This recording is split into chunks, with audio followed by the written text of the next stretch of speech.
Shida ya watu siku hizi, everybody sijui mumeogopeshwa, sijui even you gena, naona rudi uingie hii Gen Z, nyinyi ndio the story of the future. Fight for your rights bwana, sio kukakaa hapo mambo mali yenu ichukuliwe na nini, mumeitolea jasho. Msikubali, pambaneni, muhakikishe mumepata haki yenu. Mnasikia nyinyi? Sio kukaa hapo tu, kuna kitu inadumu. But everything is worth a fight for. If you don't fight for it, ikienda mtu asilie. Msimame mupiganie haki yenu. Na mko na hawa watoto wamebaki ambao wako tayari kupigania haki yao. Waungane pamoja nanyi. Can't just stand there and let people take your hard-earned sweat. Dunia iendi namna hiyo. Muwe watu ambao hawataogopa, wataishi kama my friend. Ameenda detention, si alitoka na akaendelea na maisha. Hata nyinyi teteeni haki ze. Sio kukaa tu munaogopa. Kuogopa sasa ni sisi tutulie sisi. Nyinyi ndio mko na nguvu ya kupambana na hiyo watu. But we are behind you. Muendelee namna hiyo. Ladies and gentlemen, that is Uhuru Kenyatta telling the Gen Z to fight for their rights, to fight for their future. Uhuru Kenyatta was attending the burial of his cousin, Kibadi.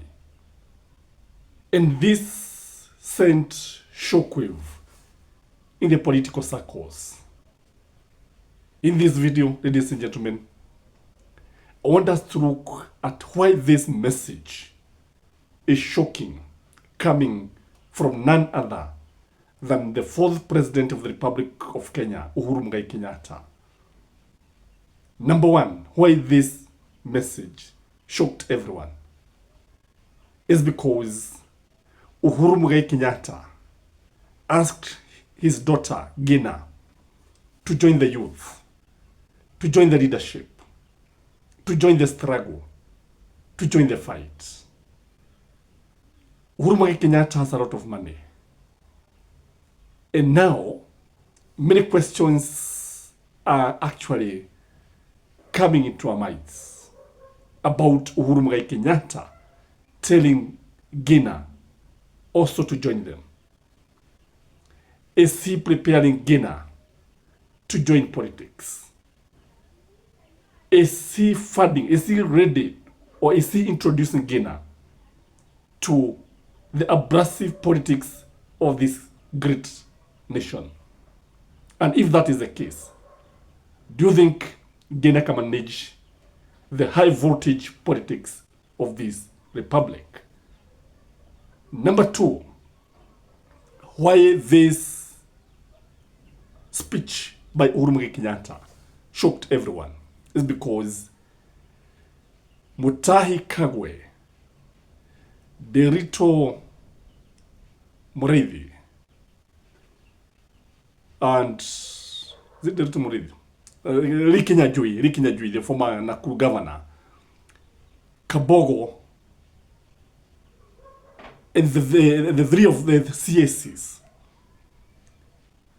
were being sworn in today.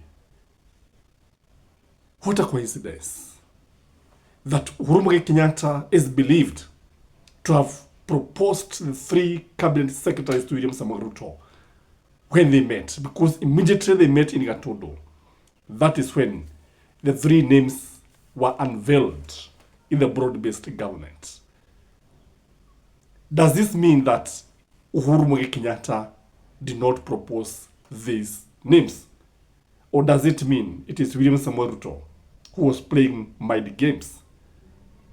Was Uhuru Kenyatta telling Kenyans that Murichezwa, I'm not involved in this? The third thing that shocked Kenyans is that he is telling the Gen Z to fight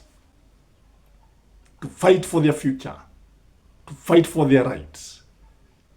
That word, fight,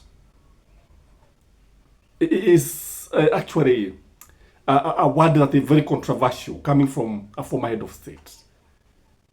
It is controversial because it can be taken out of context. And Uhuru Kenyatta would be blamed. Expect blame game from the government. Expect high voltage politics going forward. Expect the Kalenjin mafia to respond to Uhuru Kenyatta. Expect Kimani Ichung'wah also to respond to Uhuru Kenyatta.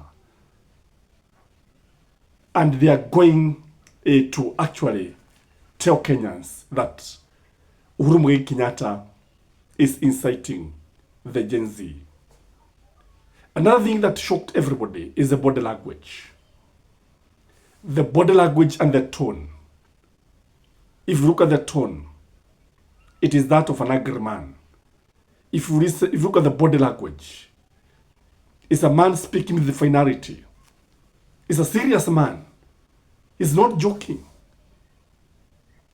And this is shocking because it is something that I think Uhuru Kenyatta has been thinking about. It is not something that came into his mind when he was talking about it. It is something that has been disturbing his mind. The other thing is that Uhuru Kenyatta has lost weight, but the hair has grown. He looks healthy. He looks better. It's not the Uhuru who was actually overweight the other day, clean shaven like me. But today he looked very, very healthy. Somebody who is now taking care of his health. That's something that also shocked Kenyans. Something else that shocked me, and I think it also shocked many other people, is that Uhuru Kenyatta told the youth that mali yenu inaibwa. Mali yenu inaibwa. Inaibwa na nani? That's a question that Kenyans should ask. Does Uhuru Kenyatta know something that we don't know? We know this government has been involved in a lot of corruption. We know this country has been losing more than 2 billion every day.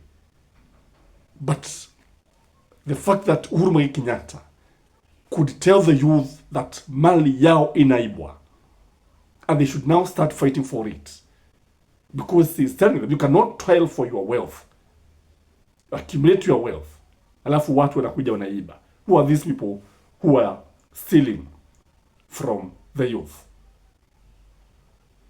Something else that shocked me is that he told them not to fear anything.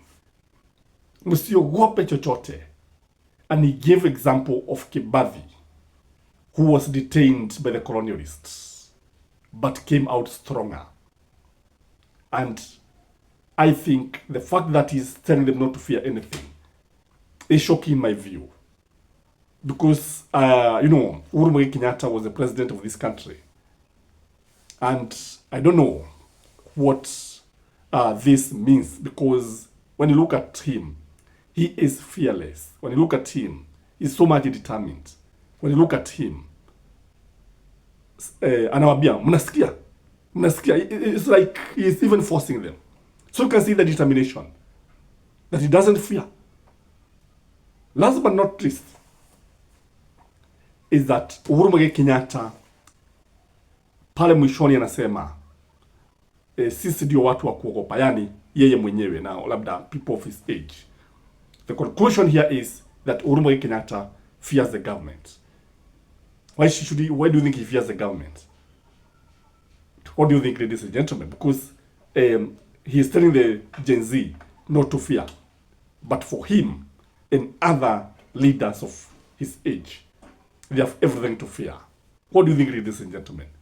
This speech caught everybody off guard. I don't know what you think, but that is just my opinion, ladies and gentlemen. Please like the video, comment, share, and let me know where you're watching this video from. Bye-bye.